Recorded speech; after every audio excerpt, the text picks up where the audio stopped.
markii ay maqashay in dhakhaatiirtu soo hadal qaadeen in lug la jarayo, hoos bay u oyday, way argagaxday, waxa ay sawiratay isaga oo laangadhe ah oo bir ku boodaya. Arrinta soo kordhay in jacaylkeeda ay xujo ku noqonayso ayay og tahay. Badanaa marka laba qof oo jacaylka isla waday uu mid ka mid ah ku yimaado kala dhantaalan, waxa wiiqma xidhiidhka, dhiggiisana waxaa soo wajaha culays iyo imtixaan ay adag tahay in la foosaa. Lamaanaha sida dhabta isu jecel waxaa lagu yaqaanaa in ay dhib iyo dheefba isla qaybsadaan, taasina waa xujada hortaalla Nimco. Maalin Jimce ah, 9kii subaxnimo ayaa loo qaaday Addis Ababa.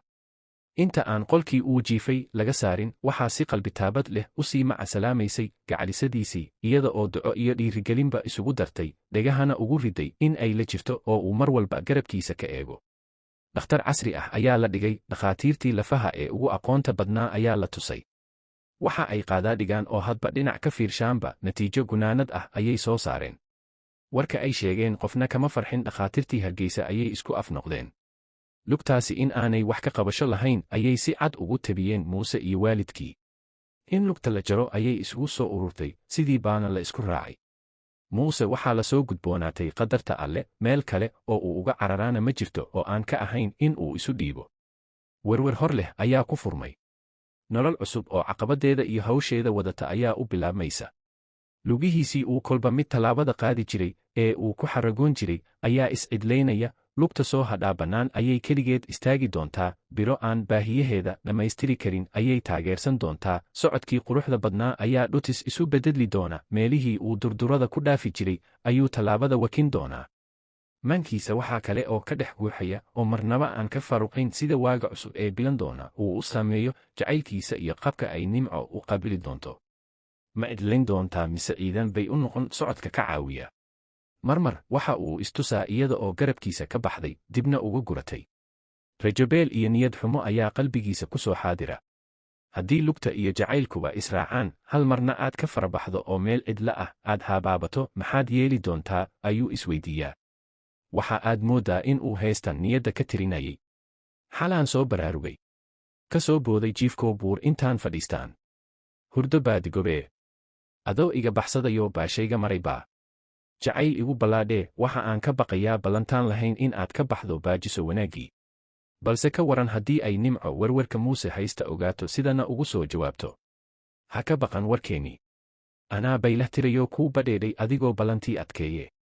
Warkii ka yimi Addis Ababa isaga oo aan geed soo hadgelin ayuu toos u soo abaaray Nimco. Heeryada inta uu dul dhigtay ayuu ku habsiiyey dhawaaq ay dhegaheedu dhibsadeen. Naxdintii darnayd, dhaawac uu jidhkeedu la gariiray ayay ku keentay. Markii lagu yidhi, addin baa la jaray ayay noqotay sidii ruux ay naftu ka gurmayso, inta uu wadnuhu shaqadii yareeyey ayuu qulqulkii dhiiggu isdhimay, markaas bay jaraysay oo cer iyo dhul meel ay joogto iskala garan weyday. Waa la bannaday oo hawadu ku xidhantay. Waa keligeed, qolkeeda ayay ku rafaadsan tahay. Marmar bay sida qof sasay isla oogsanaysay iyada oo ku qarwaysa, ma Muusaa lugtii la jaray, alla maxay u jareen, ma dhacayso. Markii ay murug dhammaysatay ee laga kala degay ayay u soo kacaysaa waraysi iyo in ay hesho bal cid uga xaal warranta gacaliyaheedii. In saaka qaliinkii uu galay oo naafoobay ayaa loo sheegay. Xanuunkii ku shidhnaa ayaa ku sii laba qarxay. Tilifoonkii lagala xidhiidhi lahaa ayay baadi doontay, way wacday oo inta ay heshay la isku baroortay. Erayo kalsooni xambaarsan ayay dhegihiisa maqashiisay. In ay garabkiisa taagan tahay, dhib iyo dheefna la qaybsan doonto ayay ugu laabqaboojisay. Sida uu jacaylkiisa u barriinsaday wadnaheeda ee ay laabta uga jeceshay, iyo sida aanay sikiin qudha uga maarmi karin ee qalbigeedu u jamanayo, ayay u tebisay. Weedhaheeda qiirada sida ayaa toos u taabtay Muuse. Tiiraanyadii u ka qaaday qaliinka ayaa yar si yar uga soo tirmay. Farxad iyo rayn ayuu dareemay. Neecaw qabow oo aad mooddo in ay caafimaadkii ruuxda sido ayaa subaxda ay la hadlaysay saaqday, wahabkii saarnaa ayaa jidhkiisa ka duulay, markaas buu nashaad iyo firfircooni dareemay. Muddo markii lagu baxnaaninayay dhakhtarka, biro uu ku socod bartana loo soo iibiyey ayaa loo soo qaaday gurigooda. Usbuuc kadibna waxbarashadii ayuu soo xaadiray. Ardayda fasalka oo xaalkiisa ka warqabtay ayaa fadhiga uga kacday. Weji ifaya oo farxaddii maashaysay ayay ku soo dhoweeyeen. Dhaawicii si loo ilowsiiyo ilkaha ayaa dibnaha looga wada qaaday, markaas baa dhoola caddayn aan dhammaad lahayn lagu qaabilay. Qofka ugu mudan ee dhinaciisa taagani waa Nimco. Niyadiska iyo dhiirigelinta marka laga yimaado waxa aan isdhimin oo ay weli haaneedayaan doonistii kalgacalka weheshatay. niyad wanaagga iyo nafqaybsiga kala dhexeeya gacalisadiisa ayaa dheef iyo dheregba ugu filan. Waxa ay jacaylka isla wadaagaan oo isla taakuleeyaanba, waxbarashadii ayaa gabagabo ku dhow. Qalinjebintii ayaa kaabiga saaran. Nimco oo guulo istabajoog ah ka soo hoyn jirtay jaamacadda ayaa hanatay kaalinta ugu sarraysa kuliyaddii ay ka tirsanayd. Muuse laftiisu meel sare ayuu taagan yahay, waxa uu ahaa qof aan lagaga daba dhufan marka ay timaado cilmi iyo barashadii, balse wakhtiga ayaa ciilay. Qadartii alle ee ku timi ayuu la hagaasay. Meeshii uu hoggaanka u hayn jiray ayaa looga horumaray. Ciilse uma qabo, qofka horkacaysa ee dadkaba ugu horraysa waa waaxyihiisa mid ka mid ah. Qaalidii uu ku dhaadan jiray ayaa la maamuusay, dhibcihii sare ee ay keentay ayaa lagu darajeeyey. Madasha qalinjebinta inta magaceeda laga yeedhiyey ayaa shahaado sharaf lagu taagay. Isagu goobta ayuu fadhiyaa, maradii madoobayd ayaa oogadiisa saaran. Qalbiga ayuu uga haneeyey. Farxaddii ayuu birihiisii kor ugu kacay. Xaggii ay fadhiday inta uu tegay ayuu si kal iyo laab ah ugu hambaliyey, maadaama ay soo hoysay guul lama huraan u ahayd isaga. Maalmihii qalinjebinta ka dambeeyey labadoodaba jawi kii hore ka gedisan ayaa u bilaabmay. Midowgii iyo igleelkii reerkooda ayaa u soo hiraya. Waxaase taa ka horraysa oo ladh kulul ku haysa sidii ay shaqo u heli lahaayeen. In qoys la dhisaa qarash badan ayay ku kacaysaa, Muusena isma bixin karo oo qoys danyar ah ayuu ka soo jeedaa. Isaga ayaaba laga sugayaa anfaaci in uu reerkooda ku soo kordhiyo. Naafonnimada ayaa shaqo helistii bir kaga sii dhigtay. Dhib ka weyni ma jirto marka aad la nooshahay duul quudhsada oo hoos u eega dadka baahiyaha gaarka ah qaba. Nolol cakiran oo siigo iyo ufu ku kicisay ayuu la daala dhacayaa. Labadooda kolba midkii shaqo helaa in uu danahooda ka shaqeeyo ayay ku ballameen, balse midkoodna wuu ku salaaxi yahay. Niyadda ayay iska leeyihiin, tolow dadku miyaanay dareensanayn duruufta nagu gadaaman, maxay noogu adkaynayaan? Horta lamaanaha jacaylka la soo kacaa kufa ee halganka dheer la soo mara miyaan il naxariis leh lagu eegi jirin, ayay isweydiiyaan, haddana iyaga ayaa isku jawaaba, oo yaa arrimaheenna hoose og. Haddii dhinaca Nimco loo ciirsan lahaa oo inta ay aabbaheed u tagto ay odhan lahayd, wiilkan waan rabaaye hala igu daro, waxa ay ka baqanaysaa in ay culays la kulanto oo laga kala kiciyo dareenkan gaamuray ee ay muddada soo yabyabaysay. Walaasheed ka weyn oo keliya ayaa la og xidhiidhkeeda, iyadana waa hore ayay isdhaafsadeen. In arrimaha sir lagu hayo oo aanay soo shaac saarin ayaa laga ballamay. Waxa ay qalbiga ka sawiranaysaa in Muuse si xarrago leh u soo doono, oo inta uu madal ilyartu isqabatay yimaado uu u soo geed fadhiisto, halkaasna aabbaheed ku weydiisto. Taaga waxa ay isleedahay waxa aad ka nasan doontaa daalkii iyo diiftii aad jacaylka kala soo dabaalatay. Xaflad kala kacsan in loo dhigaa waxa ay qudhgooyo ku tahay intii wada socodkooda saluugsanayd iyo cid kasta oo qaab khaldan u arkaysay, lana yaabanayd sida ay ugu adkaysatay in ay garabkiisa sii ahaato isaga oo naafoobay. Oday Maxamed la yidhaahdo oo alle mood iyo maalba isugu daray, 4 jeebna u buuxaan, ayay Muuse kulmeen.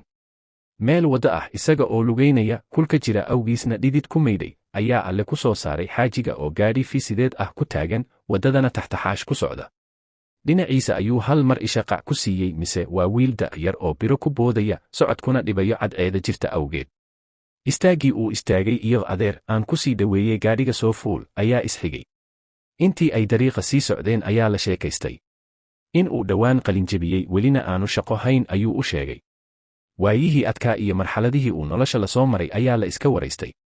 Muuse waxaa gashay rajo maadaama loo ballan qaaday in laga caawin doono in uu shaqo helo. Tilifoonkii baa la kala qortay si marka hawshu diyaar noqoto loola soo hadlo. 2 cisho markii ay ka soo wareegatay ayaa la soo wacay, wuu eegay mise waa xaajigii, farxad buu kala batay. Qabashadii uu qabtay iyo shaqada loogu bushaareeyey ayaa kulmay. Goobtii uu ka shaqayn lahaa iyo xilliga ay tahay in uu soo shaqo tago ayaa la isu raaciyey. Waxa uu ka howlgeli doonaa supermarket weyn oo suuqa bartankiisa ku dhex yaala, isaga oo maqal haye khasnaji ka noqon doona. Warkii rajada geliyey ayuu la wadaagay Nimco. Aad bay u soo dhoweysay, yididiiladii iyo farxaddii ka muuqatayna ula qaybsatay. Maalinta xigta maadaama uu shaqada bilaabayo waa ta dardaaran iyo ducoba isugu dartay. Weji furnaan iyo howlkarnimo in uu dadka kula shaqaysto, howl kasta oo loo dirana sideeda uga soo baxo, sidoo kalena uu habsanka iyo habacsanaanta iska dhowro, ayay ku dhiirigelisay. Weliba waxa ay ugu sii dartay oo ku tidhi, shaqada xilligeeda joog oo ha ka dibdhicin, ammaanada lagu dhiibo ilaali oo ha lumin, hankaaga mid sare ka dhig oo hadba tallaabo hore socod ah qaad, dadkana dulqaad iyo dabacsanaan kula soco oo qofna hadal dhiba ha ku odhan, hana yaraysan. Ilaa 2 bilood markii uu goobtii lagu qoray ka howlgelayay ayaa goor fiid ah, isaga oo shaqada ka soo rawaxay, aqalkooda hortiisa gaadhi taagan uu ku sii dhaafay, maba sharaysan ee guriga ayuu hore isaga galay. Walaashii ayuu weydiiyey baabuurka dibadda yaallaa waxa uu yahay. Waxa ay ugu jawaabtay waxa saaran dad adiga ku doonaya. Wuu soo baxay oo qooraansaday mise qofka gundhada u saaraniba waa jacaylkiisii. Farxad aan filayn ayuu foolka fool ula kulmay. Agteeda hadiyad ay ugu talogalashay in ay kedis uga dhigto ayaa taala. Inta ay daaqadda ka furtay ayay ku tidhi qaali gudaha soo gal. Sidaadii uu u soo galayba waxa ay gacanta ka saartay fiyoore guduudan, bushqado ay alaab ku soo cabbaysay ayay haddana guddoonsisay. Halkan ma ku furi karaa? Ayuu weydiiyey. Haa, dhibi kuma jirto, ayay ku tidhi. Kaadoogu 3 xabbo ayuu ahaa, mid kastana waxaa ku jira alaab gaar ah. Markii uu sidaa u furay, waxyaabo cajab geliyey oo uu la ashqaraaray ayaa uu ugu dhex tegay. Macmacaan kala jaadjaad ah, dhar intii hal mar la isku taagi lahaa, iyo cadar midiba midka kale uu ka udgoon yahay oo carafta ka soo baxaysana aad qalbiga ka doogsanayso. Intii kale inta uu bacda ku riday ayuu macmacaankii kala furay oo la isla muudmuudsaday.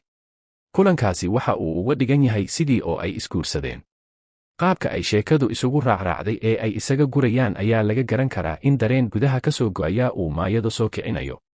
Neecawda macaan ee ay habeenkaa ku naaloonayeen waxa ay ku ladheen oo uu helinayay mustaqbal qurxoon oo ifafaalihiisa ay arkayeen, udugiisana ay wakhti xaadirka nuugayaan. Heestii Khadra Daahir ku luuqayn jirtay ayay ku tuurteen. Sida laba isjeceloo laydhsanayaa fiidkii.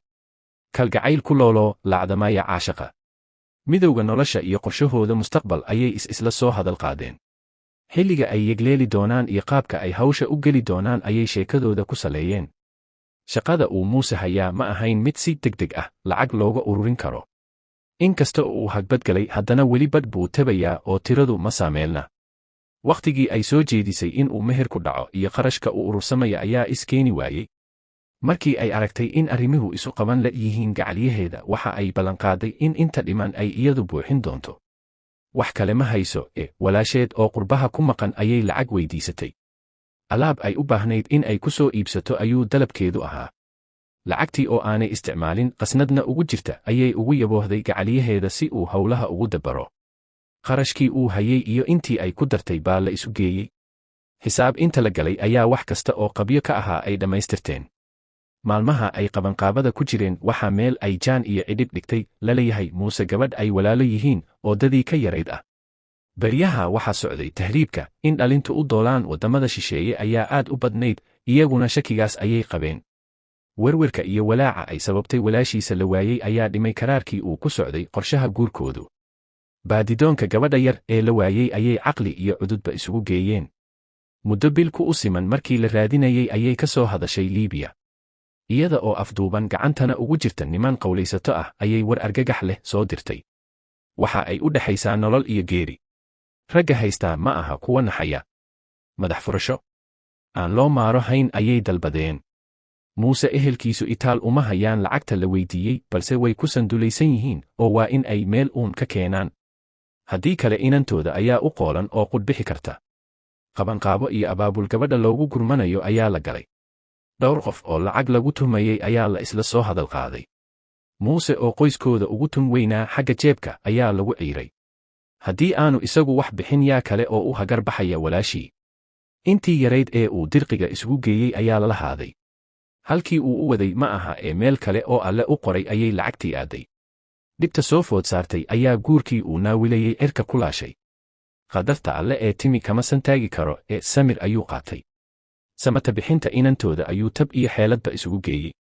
Madax furashadii laga rabay oo si adag lagu soo ururiyey ayay isu weydaariyeen magafayaashii.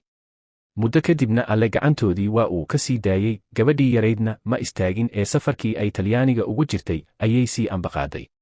Markii karku ka dhacay ayay lamaanihii isjeclaa dib isula howlgaleen. Sidii hore ee xaal ahaa rajadoodu way ka liidataa, intii yarayd ee ay hayeen ayaa ka kala duushay oo waa hore loo tashaday.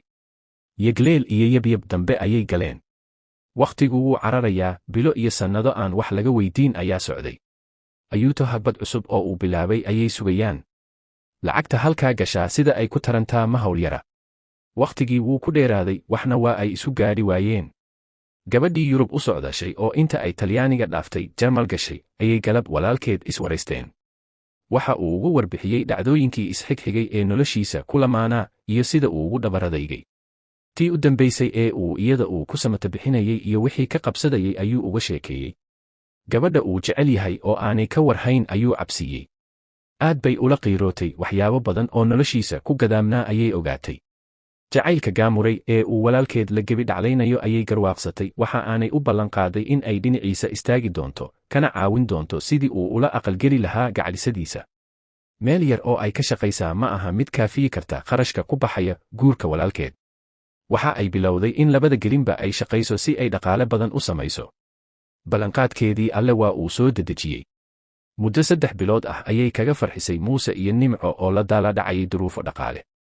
Qarashka intiisii badnayd iyada ayaa ka faalqaaday, iyaguna intii yarayd ee hadbadda ugu jirtay ayay ku kabeen. Sidii baanay hawshooda isugu dubariteen. Waxa ay niyadda kaga ducaysteen in aan wax kala tuuraa u iman oo Alle balaayada ka dayro.